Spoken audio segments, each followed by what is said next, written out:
Hi guys, welcome to Durga Vignesh vlog. ஒவ்வொரு ஃப்ரைடேவும் நம்ம long video தான் பார்ப்போம். ஒன்றா குக்கிங் வீடியோ பார்ப்போம், இல்லைன்னா எங்கேயாவது வெளியே போன vlogs ஏதாவது பார்ப்போம். இந்த வாரம் வந்து நம்ம குக்கிங் வீடியோ தான் பார்க்க போகிறோம். ராகி லட்டு அதை எப்படி பண்ணுறங்கிறத வாங்க வீடியோக்குள்ளே போய் பார்க்கலாம்.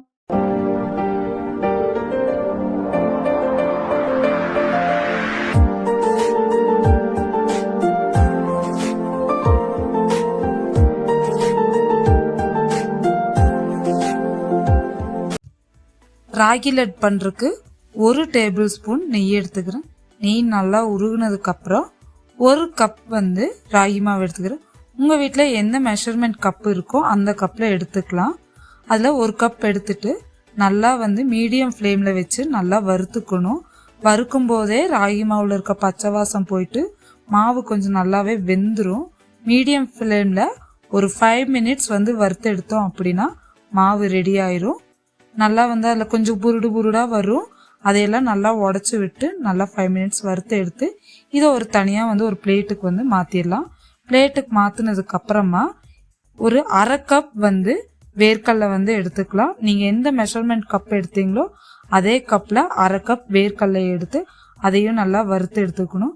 வறுத்து எடுத்ததுக்கப்புறம் ஒரு 1/4 டேபிள் ஸ்பூன் வெள்ளை எள்ளு எடுத்துக்கலாம். உங்கள்கிட்ட வெள்ளை எள்ளு இல்லைன்னா நீங்கள் கருப்பெள்ளு கூட எடுத்துக்கலாம். அதையும் நல்லா கொஞ்சம் ரோஸ்ட் பண்ணிவிட்டு அதையும் ஒரு பிளேட்டுக்கு மாற்றிடலாம். மாற்றினதுக்கப்புறம் இந்த வேர்க்கடலையை வந்து நல்லா வந்து இந்த தோலெல்லாம் நீக்கி எடுத்துட்டேன். நல்லா ஆறுனதுக்கப்புறம் இது மிக்சி ஜாரில் போட்டு ஃபஸ்ட்டு நல்லா வந்து பேஸ்ட் பண்ணி எடுத்துக்கலாம். தண்ணி எதுவும் ஆட் பண்ணாமல் நல்லா அரைச்சி எடுத்துக்கலாம். அரைச்சி எடுத்துட்டோம் அப்படின்னா அதோட எண்ணெய் திரிஞ்சு நல்லா திக்னஸ்க்கு வரும். இதில் 1/4 கப் வந்து உலர் திராட்சை எடுத்துக்கிறேன். உங்கள்கிட்ட எந்த உலர் திராட்சை இருக்கோ அதை எடுத்துக்கலாம். 1/2 கப் நாட்டு சர்க்கரை எடுத்துக்கிறேன். சர்க்கரை பத்தாது அப்படின்னா நீங்கள் வெள்ளை சர்க்கரை கூட இன்னும் கொஞ்சம் ஆட் பண்ணிக்கலாம். வாசனைக்காக 4 ஏலக்காய். நம்ம வறுத்து வச்சுருக்கிற மாவு வந்து நல்லா ஆறிடுச்சு. அந்த ராகி மாவையும் மிக்சி ஜாரில் மாற்றிட்டு மிக்சி ஜாரில் போட்டு நல்லா பவுட்ரு பண்ணிக்கணும். இதை ஒரு 3 மினிட்ஸ் வந்து நல்லா கிரைண்ட் பண்ணி எடுத்துக்கணும். ஆல்ரெடி பவுட்ரு தான். அதை வந்து ஏன் 3 மினிட்ஸ்க்கு வந்து நம்ம கிரைண்ட் பண்ணுறோம் அப்படின்னா அந்த வேர்க்கடலையில் எண்ணெய் திரிஞ்சு வரும் நல்லா. அதுக்கப்புறம் உலர் திராட்சை நல்லா அரைஞ்சு அதோட கொஞ்சம் தண்ணி விடுற மாதிரி இருக்கும்.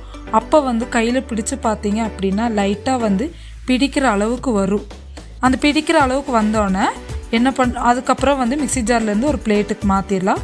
கொஞ்சம் கொஞ்சமாக பால் ஊற்றி நல்லா ரவுண்டு பிடிக்கிற அளவுக்கு வந்ததுக்கப்புறமா அதில் நம்ம ரோஸ்ட் பண்ணியிருக்க வெள்ளை எள்ளு போட்டு நல்லா வந்து பிணைஞ்சுக்கணும். பிணைஞ்சதுக்கப்புறம் ஒரு பாலாக பிடிச்சு எடுத்துக்கலாம்.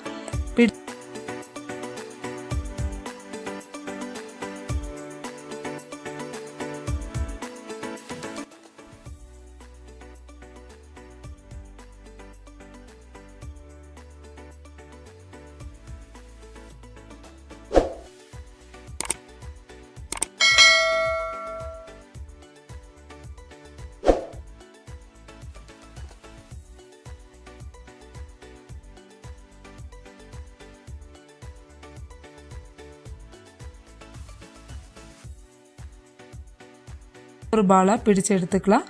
பிடிச்சு எடுத்ததுக்கப்புறம் டேஸ்ட் பண்ணி பார்த்தா சூப்பராக இருக்கும். நீங்களும் உங்கள் வீட்டில் ட்ரை பண்ணி பாருங்கள். வீட்டில் ராகி மாவு சாப்பிட மாட்டாங்க அப்படின்னா இந்த மாதிரிலாம் செஞ்சு கொடுங்க. என்னோடய மீயும் அப்படி தான் ராகி களி தோசை இந்த மாதிரி செய்கிறான் அப்படின்னா பிடிக்கவே பிடிக்காது. இந்த மாதிரி செஞ்சு கொடுத்ததுக்கப்புறம் அது ராகி மாவுங்கிற மாதிரியே தெரியாது சுத்தமாக. நீங்களும் ட்ரை பண்ணி பாருங்கள். எப்படி இருக்குங்கிறத கமெண்ட் செக்ஷனில் கமெண்ட் பண்ணுங்கள். மறக்காமல் நம்ம சேனலை லைக் பண்ணுங்கள், ஷேர் பண்ணுங்கள், கமெண்ட் பண்ணுங்கள், சப்ஸ்கிரைப் பண்ணிக்கோங்க, பெல் ஐக்கனை கிளிக் பண்ணிக்கோங்க. அப்போ தான் நான் போடுற வீடியோஸ் எல்லாம் உங்களுக்கு நோட்டிஃபிகேஷனாக ரிசீவ் ஆகும். இன்னொரு இன்ட்ரெஸ்டிங்கான vlogsல பார்க்கலாம். பாய்.